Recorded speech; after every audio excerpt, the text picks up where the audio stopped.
Good afternoon, everyone. Today, our topic is in bank management subject quality circle. So, quality circle के बारे में आज हम देखेंगे. तो इन सिंपल वर्ड यदि हम इसका इंट्रोडक्शन देखें तो quality circle is a group of workers who do the same or similar work, who meet regularly to identify, analyze and solve work related problems. Quality circle कुछ व्यक्तियों का group होता है जो कि एक इसको हम प्रॉब्लम सॉल्विंग टेक्निक्स के नाम से भी जानते हैं. इसमें 6 से 8 व्यक्ति जो होते हैं मिनिमम उनका एक ग्रुप होता है जो रेगुलरली किसी एक प्रॉब्लम के ऊपर मिलते हैं, उसको प्रॉब्लम को आइडेंटिफाई करते हैं, उसको एनालिसिस करते हैं और उसके बाद उससे रिलेटेड प्रॉब्लम्स का जो सॉल्यूशन है वो देखते हैं. तो सबसे पहले तो हम देखेंगे इस क्वालिटी सर्कल जो कॉन्सेप्ट है. सबसे पहले ये जापान में 1962 में इशिकावा जो इकोनॉमिस्ट थे वो लेकर के आए थे. वो एक टीम डेवलप करने के लिए आए थे.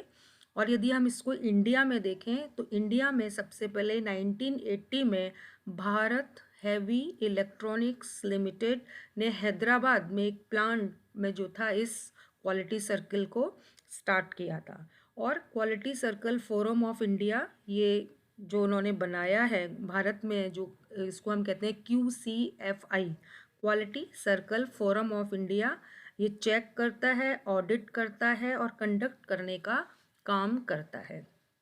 सो it is a voluntary group of 6 to 8 person. Organization के ही ये 6 से 8 जो पर्सनस होते हैं, ये वॉलेंट्री का मतलब ये है कि उनके ऊपर किसी भी तरह का दबाव नहीं होता है.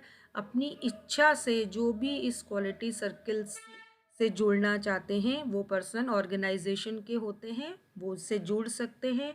वो रेगुलर टाइम पर मिलते हैं.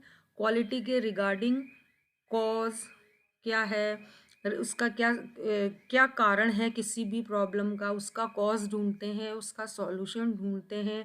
यदि प्रोडक्शन के रिगार्डिंग है तो कॉस्ट कैसे हम मिनिमाइज कर सकते हैं. तो इस किसी भी एक प्रॉब्लम को लेकर के वो डिस्कशन करते हैं और उसके बाद वो इससे रिलेटेड डिसीजन जो होते हैं वे लेते हैं.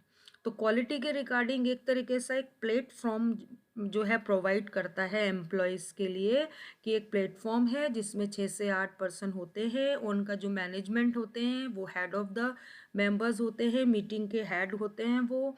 और वो जो भी एम्प्लॉयज़ होते हैं उस मैनेजमेंट के सामने अपना इंटेंशन रखते हैं, अपनी प्रॉब्लम्स रखते हैं. मैनेजर्स जो होते हैं उनका इंटेंशन या व्यू जानते हैं और उसके बाद प्रॉब्लम सॉल्यूशन के लिए डिस्कशन किया जाता है. तो इसका मतलब इम्प्रूवमेंट के लिए, स्टैंडर्ड के लिए, किसी भी चीज़ के एश्योरेंस के लिए, तो सारे जो मेंबर्स होते हैं मिलकर के उस प्रॉब्लम पर डिस्कशन करते हैं और फिर उससे रिलेटेड डिसीजन लेते हैं. तो जो मेंबर्स होते हैं इसके यदि हम कुछ फीचर्स देखें तो हम कह सकते हैं वॉलेंट्री ग्रुप्स होता है. क्वालिटी सर्कल्स वॉलेंट्री ग्रुप्स का मतलब इसमें मेंबर बनने के लिए मिनिमम मेंबर्स जैसे मैंने कहा 6 से 8 व्यक्ति इसमें होते हैं. तो वो वॉलेंट्री अपनी इच्छा से एक ग्रुप बनाते हैं और वो इस अपने उनके ऊपर किसी भी तरह का प्रेशर या दबाव नहीं होता है मेंबर बनने के लिए. वो जो मेंबर्स होते हैं अपनी इच्छा से इसमें जुड़ते हैं. तो it is a voluntary group of employees. Then small size, इसमें बहुत ज़्यादा 50-40 ऐसे बहुत नहीं होते हैं. इसमें 6 to 8 मेंबर्स जो होते हैं स्मॉल साइज में जो मेंबर्स होते हैं वो इससे जुड़े हुए रहते हैं. रेगुलर मीटिंग्स का मतलब वो जिस भी प्रॉब्लम को लेना चाहते हैं या प्रॉब्लम पर डिस्कशन करना चाहते हैं उसके लिए वो रेगुलर क्या करते हैं, मीटिंग करते हैं, मिलते हैं और उसके ऊपर मीटिंग में क्या प्रोग्रेस हुई इसको देखते हैं, कितनी इसमें भी करना हमें अभी बाकी है, हम इसके बेटरमेंट के लिए और क्या कर सकते हैं, इस चीज़ के लिए वो रेगुलर मीटिंग्स करते हैं. इंडिपेंडेंट एजेंडा, इसमें ऊपर मैनेजमेंट की तरफ से जो एजेंडा होता है वो फिक्स नहीं किया जाता। जो मेंबर्स होते हैं वो इंडिपेंडेंट होते हैं अपने एजेंडा को चूज़ करने के लिए, डिस्कस करने के लिए। और क्वालिटी फोकस, चूँकि इसका मीनिंग ही है quality circle. Quality circle means group of persons जो होता है, circle means group of members या ग्रुप ऑफ एम्प्लॉयज़ जो कि ऑर्गेनाइजेशन की क्वालिटी को मेंटेन करने के लिए पर्टिकुलर किसी एक प्रॉब्लम्स को लेकर के इकट्ठे हुए हैं। तो इनका जो इसमें जो इनका कैरेक्टर, इनका जो मेन ऑब्जेक्ट होता है वो क्वालिटी पर फोकस कर रहा है। फॉर एग्जांपल कॉस्ट रिडक्शन इनका, कि कैसे हम ऑर्गेनाइजेशन में जब हम प्रोडक्शन करते हैं तो कैसे हम कॉस्ट को रिड्यूस कर सकते हैं, डिक्रीज कर सकते हैं। तो ये इनका एक मेन ऑब्जेक्ट हो गया। तो इसका मतलब वो ऑर्गेनाइजेशन की भलाई के लिए, उनके लिए काम करते हैं, तो वेलफेयर के लिए काम करते हैं, तो उनका क्वालिटी पर फोकस रहता है। रेगुलर फीडबैक, इसका मतलब ये कि वो सिर्फ प्रॉब्लम को करके ही नहीं छोड़ देते हैं, उसका टाइम टू टाइम क्या करते हैं, जब आपने कोई मीटिंग की है, आपने कुछ लोगों ने कुछ किसी प्रॉब्लम के लिए कुछ सॉल्यूशन किया है, तो उसके बाद वो सब देखते हैं उस कि हमने अपने टारगेट को कहाँ तक अचीव किया है। क्योंकि जब तक हम फीडबैक नहीं लेंगे हमें ये नहीं पता चलेगा कि हमारी प्रॉब्लम का जो सॉल्यूशन था वो कितना हमने अपना टारगेट जो है अचीव किया है। तो उसके लिए बाद में वो सब फीडबैक जो है रेगुलरली फीडबैक लेते हैं कि हमारी प्रॉब्लम कहाँ तक सॉल्व हो गई है, इसमें अभी और हमें क्या करना बाकी है। Then objectives of quality circle, कि जो क्वालिटी सर्किल हैं ये जैसे मैंने आपको बताया, इसको हम प्रॉब्लम सॉल्विंग प्रोसेस भी कहते हैं। तो इसमें सबसे पहले हम इसके जो मेन ऑब्जेक्टिव है, change in attitude. Change in attitude का मतलब इसके अंदर जो भी अपर लिमिटेड और मीडियम लिमिटेड, अपर क्लास के लोग, मीडियम क्लास के लोग, इसमें जो लोअर क्लास के लोग, ऐसा कुछ नहीं होता है। इसके जो मेंबर्स हैं जनरली वो लोअर और मिडिल क्लास के जो लोग होते हैं वही इसके मेंबर्स होते हैं। अपर लिमिट के जो लोग ऑर्गेनाइजेशन के अंदर मेंबर होते हैं वो तो डिसीजन लेने वाले होते हैं। तो इसमें लोगों का एटीट्यूड चेंज, इन लोगों का बिहेवियर चेंज हो जाता है। उनको भी ये फील होता है कि हम भी ऑर्गेनाइजेशन के एक पार्ट हैं और इसलिए हमको यहाँ पर अपनी प्रॉब्लम सॉल्व करने के लिए उन्होंने हमें अपॉइंट किया है और उन्होंने हमारे व्यूज़ जाने हैं और हमारे से कोई सॉल्यूशन उन्होंने मांगा है। तो इस तरह से उन लोगों के एटीट्यूड में भी बहुत चेंज आता है। वे टू इम्प्रूव क्वालिटी, इसका जो मेन ऑब्जेक्टिव है कि कैसे हम ऑर्गेनाइजेशन के लिए, उनकी क्वालिटी के लिए, इम्प्रूवमेंट के लिए, उनकी वेलफेयर के लिए काम कर सकते हैं। तो क्वालिटी सर्किल के थ्रू वो अपनी क्वालिटी को इम्प्रूव करने के लिए ही ये एक एम्प्लॉयज़ जो होते हैं वो इकट्ठे होते हैं और किसी चीज़ के लिए डिस्कशन करते हैं। सेल्फ डेवलपमेंट, सबसे इसके अंदर सेल्फ डेवलपमेंट का, चूंकि प्रॉब्लम सॉल्विंग होता है, इंटरपर्सनल होता है, इसमें कॉन्फ्लिक्ट रेजोल्यूशन जो होते हैं उसको कंसिडर किए जाते हैं। तो मेक एवरीबडी अंडरस्टूड द, सबको इसमें एक तरीके से सेल्फ डेवलपमेंट का, अपने व्यूज़ रखने का, अपनी बातों को प्रेजेंट करने का एक प्लेटफॉर्म दिया जाता है, ताकि जो एम्प्लॉयज़ हैं उनको लगा कि हम भी एक इस ऑर्गेनाइजेशन के एक पार्ट हैं और हमसे भी यहाँ पर हम उनका भी एक तरीके से उनकी जो स्किल है उनके पास उसको भी इम्प्रूव करने का मौका मिलता है। जैसे इसमें से कई लोग को लीडरशिप के लिए मिलता है, तो improve various supervisory skill like leadership. Development of team spirit, लोगों को यहाँ पे टीम स्पिरिट का मौका मिलता है। यहाँ पे सब लोग एक साथ बैठते हैं, डिस्कशन करते हैं, एक प्लेटफॉर्म पर बैठते हैं, तो उनको टीम से उनमें टीम स्पिरिट डेवलप होती है। रिडक्शन वेस्टेज ऑफ और कॉस्ट, इसके अंदर वो क्वालिटी सर्किल के थ्रू कैसे हम ऑर्गेनाइजेशन में जब हम लार्ज स्केल पर प्रोडक्शन कर रहे हैं तो कैसे हम वेस्टेज को रिड्यूस कर सकते हैं और कैसे हम कॉस्ट को मिनिमाइज कर सकते हैं। तो क्वालिटी सर्किल का एक ऑब्जेक्ट ये भी होता है, reduction of cost. Then productivity improve, कि how can we improve our productivity, मतलब जब इतना सारा कंपटीशन हो रहा है मार्केट में तो कैसे हम अपनी प्रोडक्टिव कॉस्ट तो हम कम करना ही चाहते हैं, लेकिन हम अपनी प्रोडक्टिविटी को कैसे इम्प्रूव कर सकते हैं, इसके लिए हम कैसे बेटर एफर्ट्स कर सकते हैं, कौन से स्ट्रैटेजी के थ्रू हम हमारी प्रोडक्टिविटी को और इम्प्रूव कर सकते हैं, हमारे प्रोडक्ट को मार्केट में ज़्यादा सेल कर सकते हैं, इन चीज़ों पर भी डिस्कशन होता है। रिडक्शन इन कस्टमर कंप्लेंट, यदि कोई कस्टमर किसी ऑर्गेनाइजेशन से रिलेटेड, उनको प्रोडक्शन से रिलेटेड, क्वालिटी से रिलेटेड यदि कोई प्रॉब्लम होती है तो हम कैसे अपने कस्टमर को की कंप्लेन को कम कर सकते हैं, या कस्टमर की कंप्लेन से हम दूर कर सकते हैं, ये सारी चीज़ें भी हम क्वालिटी कंट्रोल के अंदर हम जो है देखते हैं। उसके बाद डेवलप रिसोर्स इफ़ेक्टिवली, कि हमारे पास ऑर्गेनाइजेशन के पास जो भी रिसोर्सेज हैं, fix resources, variable resources, man power resources, financial resources, इनका हम कैसे इफ़ेक्टिवली यूज़ कर सकते हैं, ये भी क्वालिटी सर्किल का एक मेन ऑब्जेक्ट हो सकता है। Improve various supervisory skill like leadership skill, इसके अंदर जो पर्सनल एम्प्लॉयज़ होते हैं उनको अपनी स्किल का, अपने हुनर का, अपनी क्वालिटी को इम्प्रूव करने का एक मौका मिलता है, और इनमें से ही कई लोगों को लीडरशिप करने के लिए भी, जो क्योंकि नंबर वर्कर्स ऑर्गेनाइजेशन में बहुत सारे होते हैं, लेकिन उनमें से केवल हम 5 या 6 मेंबर ही जो है अपॉइंट कर रहे हैं, तो इसका मतलब उन 5 से 6 लोगों को, इतने सारे लोगों में से केवल उन 6 लोगों को ये मौका मिला कि वो अपनी किसी ऑर्गेनाइजेशन से रिलेटेड अपनी प्रॉब्लम्स को इनिशिएट कर सकते हैं, बाकी सब लोगों की तरफ से लीडरशिप की जैसे काम कर सकते हैं। To contribute for the improvement and development of the organization, इसका सबसे बड़ा one of the object of quality circle is to contribute for the improvement and development of the organization, कैसे हम ऑर्गेनाइजेशन के लिए और बेटरमेंट के लिए काम कर सकते हैं, डेवलपमेंट के लिए हम कैसे कंट्रीब्यूट कर सकते हैं, इसके लिए भी क्वालिटी सर्किल को बनाया जाता है। कैरियर प्लानिंग, इसके थ्रू कई तरह से हम जो है कैरियर प्लानिंग में भी बहुत हेल्प मिलती है। कॉन्फ्लिक्ट रेजोल्यूशन, आपस में जो मतभेद होते हैं वर्कर्स में, उन कॉन्फ्लिक्ट्स को हम कैसे दूर कर सकते हैं, क्योंकि सबके व्यूज़ एक जैसे नहीं होते, सबके व्यूज़ अलग अलग होते हैं, तो उनमें कई तरह के मतभेद उत्पन्न हो जाते हैं। तो क्वालिटी सर्कल्स के थ्रू वो जो भी कॉन्फ्लिक्ट है उनके विचारों में जो है, या उस ऑर्गेनाइजेशन के बारे में जो वो सोचते हैं, या जो, तो उनमें जो कॉन्फ्लिक्ट है उसको रिजॉल्व करने का मौका भी क्वालिटी सर्किल के थ्रू मिलता है।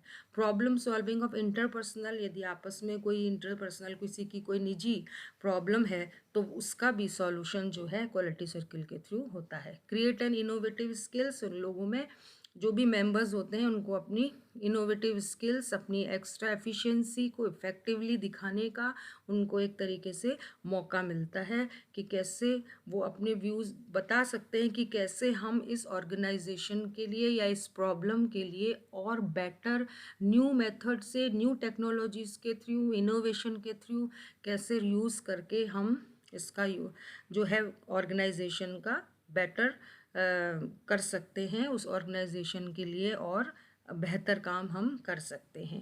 तो उसको भी बढ़ावा जो है क्वालिटी सर्किल के थ्रू दिया जाता है। Then benefit of quality circle, इसमें ये भी लिख सकते हैं कि हम बेनिफिट्स क्वालिटी सर्किल को बनाने का मकसद क्या है या उसका फ़ायदा क्या है। तो इसके अंदर सबसे पहले है कोऑपरेशन, कि इसमें जो सबसे बड़ा बेनिफिट क्वालिटी सर्किल का यही है कि लोगों में सहभागिता बढ़ती है, लोगों को लगता है कि हम भी ऑर्गेनाइजेशन के, we are the part of organization, तो हम मिलजुल कर कैसे एक हेल्दी एनवायरनमेंट बना सकते हैं, और कोऑपरेशन साथ मिलकर के किसी प्रॉब्लम को हम सॉल्व कर सकते हैं। तो क्वालिटी सर्किल के थ्रू जो टीम होती है वो उनमें कोऑपरेशन के द्वारा वो ऑर्गेनाइजेशन के लिए काम करते हैं। जॉब सेटिस्फेक्शन, उनको अपनी जॉब से रिलेटेड सेटिस्फेक्शन मिलता है कि हम जिस ऑर्गेनाइजेशन में हैं हम उसका एक पार्ट हैं, या हमारी प्रॉब्लम सुनी जाती है, या हमारे व्यूज़ जाने जाते हैं, उन पर डिस्कशन होता है, तो उनके अंदर एक तरीके से जॉब सेटिस्फेक्शन आता है। मोटिवेशन, लोगों में काम करने के लिए और मोटिवेशन मिलता है कि हम कैसे और बेहतर तरीके से जो है काम कर सकते हैं, क्योंकि जब उनकी बात सुनी जाती है, उनके विचारों को अपनाया जाता है, तो उनको एक तरीके से मोटिवेशन मिलता है कि हम और ज़्यादा बेहतर कैसे इसको काम को कर सकते हैं। इम्प्रूव सेल्फ कॉन्फिडेंस, वर्कर्स में सेल्फ कॉन्फिडेंस इम्प्रूव होता है, क्योंकि यदि उनके अंदर किसी भी तरह का डिससेटिस्फेक्शन है तो वो थ्रू क्वालिटी सर्किल अपना वो डिससेटिस्फेक्शन भी दूर कर सकते हैं। इम्प्रूव लीडरशिप क्वालिटी, कि इसके अंदर जो लोग इनिशिएटिव लेते हैं क्वालिटी सर्किल्स को के अंदर प्रॉब्लम्स को दूर करने के लिए, तो उन लोगों में लीडरशिप क्वालिटी भी इम्प्रूव होती है कि हम सब की तरफ से, क्योंकि ऑर्गेनाइजेशन में नंबर ऑफ मेंबर्स तो हैं बहुत सारे, लेकिन उनमें से केवल कुछ ही लोग जो है उस प्लेटफॉर्म पर आकर अपने व्यूज़ रख रहे हैं, अपनी बातों को बता रहे हैं, अपना सॉल्यूशन दे रहे हैं। तो इस तरह से उनमें, जो लोगों में बोलने की कम्युनिकेशन स्किल अच्छी होती है, किसी बात को वे ऑफ प्रेजेंटेशन जिनका अच्छा होता है, केवल वो लोग ही क्या होते हैं इसमें जुड़ते हैं, तो उनमें धीरे धीरे लीडरशिप क्वालिटी भी इम्प्रूव होती है। Improve creativity of employee, employee में क्रिएटिविटी इम्प्रूव होती है। इम्प्रूवमेंट इन सिस्टम, सिस्टम में भी बहुत इम्प्रूवमेंट होता है, उनको भी लगता है कि यहाँ लोगों में डिससेटिस्फेक्शन नहीं है और वो इजीली अपनी बात को टॉप मैनेजमेंट तक पहुँचा सकते हैं। Close relationship, top management, middle management, lower management, जितने भी स्तर के लोग होते हैं उनमें एक तरीके से बॉन्डिंग बहुत अच्छी हो जाती है, क्योंकि टॉप मैनेजमेंट का काम होता है डिसीज़न लेना, और जो मिडिल मैन होते हैं या लोअर होते हैं मेंबर्स, वो मिलकर के क्या करते हैं, क्वालिटी सर्किल को बनाते हैं। तो उसमें वो जब अपनी बात सही तरीके से अपनी प्रॉब्लम लेते हैं और उसका सॉल्यूशन भी देखते हैं और मैनेजमेंट को उसको बताते हैं, मैनेजमेंट को जब अच्छा लगता है तो वो उनकी इस बात को सुनते हैं और डिसीज़न लेते हैं। तो इस तरह से उनमें एक अच्छी क्लोज रिलेशनशिप इम्प्रूव होती है। इंक्रीज रेस्पॉन्सिबिलिटी, जो भी एम्प्लॉयज़ होते हैं उनको ऐसा फील होता है कि हम भी ऑर्गेनाइजेशन का एक बहुत मेजर रोल है हमारा, इम्पॉर्टेंट रोल है हमारा, तो उनमें रिस्पॉन्सिबिलिटी की भावना आती है कि हम अपने व्यूज़ जो हैं, अपनी स्किल का हम अच्छा सा यूज़ कर रहे हैं, हम अपनी जो हमारे के अंदर क्वालिटीज़ हैं हम उसका यूज़ कर रहे हैं। तो उनमें रेस्पॉन्स, क्योंकि जब उन्होंने किसी प्रॉब्लम सॉल्विंग के लिए अपने व्यूज़ दिए, फिर उसका कोई फीडबैक आता है, फिर उससे डिसीज़न निकलता है, तो उनमें काम को उनमें रेस्पॉन्सिबिलिटी आती है की भावना उत्पन्न होती है। Then process of quality circle कि कैसे हम प्रॉब्लम सॉल्विंग करते हैं, तो कैसे करते हैं। First of all, identification of work related problem. सबसे पहले जब क्वालिटी सर्किल होता है तो इसमें पहले किसी वर्क से रिलेटेड या कोई प्रॉब्लम से रिलेटेड उसका आइडेंटिफाई किया जाता है कि पर्टिकुलर हमें किस प्रॉब्लम को कंसिडर, क्योंकि एट ए टाइम हम एक या दो प्रॉब्लम को ही जो एम्प्लॉयज़ होते हैं वो कंसिडर करते हैं, एक वन बाय वन या थोड़ी दो, तो एक साथ हम सारी प्रॉब्लम्स को नहीं लेते हैं। तो हम सबसे पहले आइडेंटिफाई करते हैं रिलेटेड प्रॉब्लम्स, फिर सिलेक्शन ऑफ द प्रॉब्लम। जब हमारे पास काफ़ी सारी प्रॉब्लम्स आती हैं तो प्रायोरिटी के अकॉर्डिंग ये सिलेक्शन किया जाता है कि किस प्रॉब्लम को पहले कंसीडर किया जाए और उसके बाद सेकंड थर्ड प्रॉब्लम को कंसीडर किया जाए। तो जब हमने प्रॉब्लम्स ले ली, उनमें उनका सिलेक्शन कर लिया, उसके बाद एनालिसिस ऑफ द प्रॉब्लम, उस पर वर्क करते हैं क्वालिटी सर्किल के थ्रू कि इस वाकई में ये जेन्युइन प्रॉब्लम है, इसका क्या सॉल्यूशन निकल सकता है। तो identification of problem, then generating alternative, क्योंकि बहुत सारे सॉल्यूशंस होते हैं किसी एक प्रॉब्लम को सॉल्व करने के लिए, टू टू 3 4 5 कई प्रॉब्लम सॉल्यूशंस होते हैं। तो ऑर्गेनाइजेशन देखती है कि हमारी नेचर ऑफ द ऑर्गेनाइजेशन के थ्रू या साइज ऑफ द ऑर्गेनाइजेशन के थ्रू, पॉलिसी के थ्रू, वो देखते हैं कि इतनी सारी प्रॉब्लम्स में से हम हमारे पास क्या ऑल्टरनेटिव है कि उस ऑल्टरनेट के थ्रू हम क्या कर सकते हैं, इस प्रॉब्लम का सॉल्यूशन कर सकते हैं। सेलेक्टिंग मोस्ट अप्रोप्रिएट सिलेक्शन, तो वेरियस जब हमारे पास सॉल्यूशंस होते हैं तो उसमें अप्रोप्रिएट जो मेथड होता है, अप्रोप्रिएट जो सिलेक्शन होता है उसको कंसिडर किया जाता है। उसके बाद जब सिलेक्शन हो गया, फिर अप्रूवल ऑफ मैनेजमेंट, मैनेजमेंट के पास प्रॉब्लम का सॉल्यूशन, ये सब चीज़ें अप्रूवल होने के लिए मैनेजमेंट के पास जाता है। Then action plan and implementation का काम किया जाता है कि मैनेजमेंट को लगता है कि ये सॉल्यूशन सबसे अप्रोप्रिएट है, तो वो उसको इम्प्लीमेंट करते हैं और उसको एक्शन प्लान को कंसीडर करते हैं। और देन उसके बाद होता है फीडबैक। फीडबैक का मतलब कि उसके बाद केवल प्रॉब्लम को सुनना, उसका इम्प्लीमेंट करना ही नहीं होता है, उसका बाद में उसका क्या पॉजिटिव इम्पैक्ट रहा। हमने किसी प्रॉब्लम को लिया, हमने उस प्रॉब्लम का सलेक्शन किया, हमने उसका सॉल्यूशन के ऑल्टरनेटिव्स डिसाइड किए, लेकिन उसका अब हमारी ऑर्गेनाइजेशन पर क्या पॉजिटिव एस्पेक्ट रहा, क्या पॉजिटिव रहा, नेगेटिव रहा, इससे हमारी उस प्रॉब्लम के कारण से ऑर्गेनाइजेशन को क्या बेनिफिट हुआ। जैसे हमने कॉस्ट रिडक्शन एक ऑब्जेक्ट को कंसीडर किया, तो कॉस्ट रिडक्शन क्या वाकई में कॉस्ट रिडक्शन हुई, उससे हमारे प्रोडक्शन पर, प्रोडक्टिविटी पर क्या पॉजिटिव एस्पेक्ट रहा, कस्टमर्स की कंप्लेन दूर हुई। तो वो फीडबैक भी जो है इम्पॉर्टेंट होता है, ताकि यदि उसमें कोई कमियां रह गई हों तो दोबारा उस कमियों को दूर किया जा सके। तो उसके बाद प्रॉब्लम सॉल्विंग भी जो होती है क्वालिटी सर्किल के थ्रू जो दूर करने के लिए काम किया जाता है। तो फीडबैक सॉल्यूशन से प्रॉब्लम सॉल्व हुई या नहीं, ये जानने के लिए फीडबैक लिया जाता है। सो दीज आर द जो आज हमने पढ़ा क्वालिटी सर्किल इन बैंक मैनेजमेंट। इसके अंदर बैंक मैनेजमेंट, यदि हम उसको बैंक से देखें तो बैंक के पास बहुत सारे कस्टमर्स होते हैं, न्यू न्यू स्कीम्स आती हैं, बैंक को कई तरह के कंपटीशन को भी फेस करना होता है। तो बैंक क्वालिटी सर्किल के थ्रू अपने कस्टमर को हम कैसे ज़्यादा से ज़्यादा कस्टमर को सेटिस्फाई कर पाते हैं, कस्टमर के साथ कैसे हम अच्छी हेल्दी रिलेशनशिप बना सकते हैं, और बैंक का जो मोटिव, क्योंकि कॉमर्शियल बैंक्स का जो मोटिव होता है प्रॉफिट अर्न करना होता है, तो कैसे हम अपने टारगेट को अचीव कर पाते हैं। तो ये सब चीज़ें हमें बैंक मैनेजमेंट के अंदर क्वालिटी सर्किल से हेल्प होती है। So this is the quality circle in bank management. Thank you.